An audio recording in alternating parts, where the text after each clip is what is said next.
សូមស្វាគមន៍ចំពោះកម្មការមេរៀនបន្តទៀតសម្រាប់មេរៀននេះគឺយើងសិក្សាតូនជាមួយនឹងការ select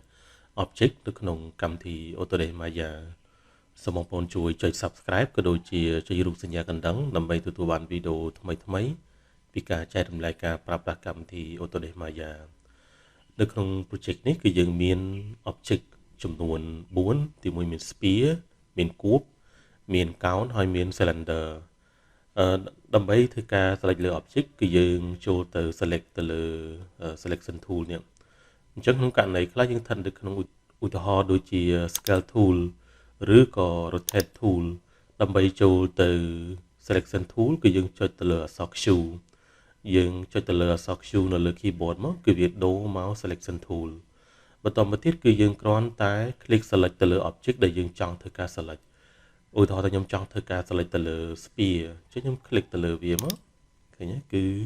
object គឺវាដូរទៅជាលក្ខណៈរបៀបនេះមានវណ្ណព័ទ្ធជុំវិញរបៀបនេះបញ្ជាក់ថា object នេះត្រូវបាន select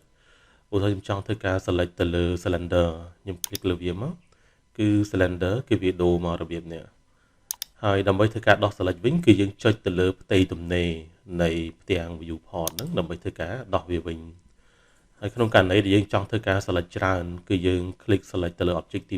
1ចុច shift ឲ្យជាប់ហើយ click ទៅលើ object ទី2 object ទី3ឬក៏ object ទី4ហើយយើងពិនិត្យមើលថា object ដែលនៅចុងក្រោយគេនោះគឺសម្រាប់វណ្ណព័ទ្ធជុំវិញគឺវាពណ៌បៃតងបញ្ជាក់ថាវាគឺជា object ដែលត្រូវបាន select នៅក្រោយគេ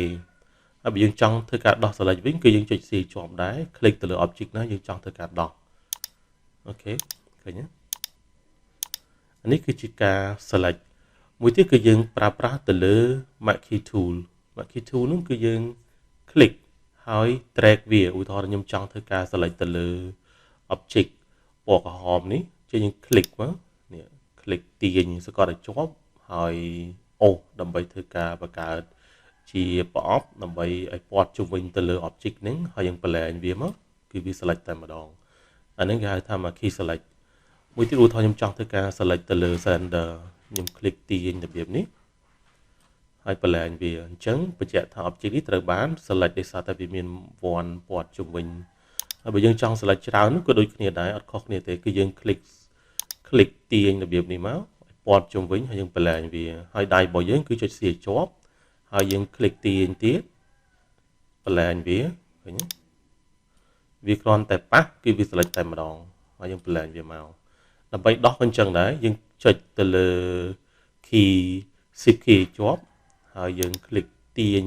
ព័ទ្ធទៅលើ object ណាយើងចង់ធ្វើការដោះ select ហ្នឹងហើយយើងបន្លែងវាមកឃើញទេ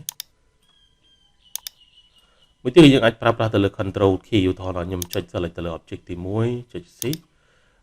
ចុចទៅលើ object ទី2ទី3ទី4ហើយយើងចង់ដោះ select វិញហ្នឹងគឺយើងចុច control ក៏បានយើងឃើញសញ្ញាដោះ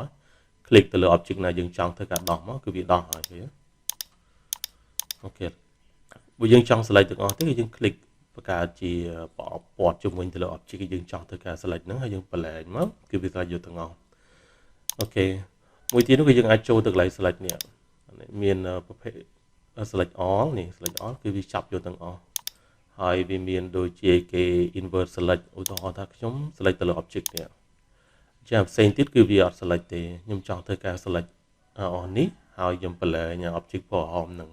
អញ្ចឹងខ្ញុំចូលទៅកន្លែង invert select នេះ click មកគឺវាផ្លាស់ប្ដូរគ្នា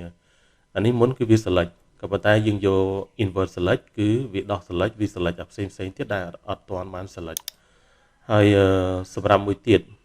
នោះគឺយើងចូលទៅកន្លែង laser tool នេះយើង click select លើវាមកយើង click សកត់ហើយអូសវាដើម្បីឲ្យព័ទ្ធជុំវិញទៅលើ object យើងចង់ធ្វើការ select ហ្នឹងហើយបន្លែងវាឃើញទេឧទាហរណ៍ខ្ញុំចង់ធ្វើការ select ទៅលើគូបឃើញអត់ហើយបើយើងចង់ select ច្រើនគឺដូចជាមួយនឹង select លើកមុនដែរយើង select មួយហើយយើងចុច shift click ព័ទ្ធជុំវិញទៅលើ object ទី2 object ទី3 object ទី4ហើយចង់ដោះវាវិញហ្នឹងក៏ដូចគ្នាដែរអត់ខុសគ្នាទេចុច shift មកដោះវិញអញ្ចឹងសម្រាប់មេរៀននេះគឺយើងបានរៀនទាក់ទងជាមួយនឹងការ select object នៅក្នុងកម្មវិធី Autodesk Maya សូមអរគុណសូមជម្រាបលា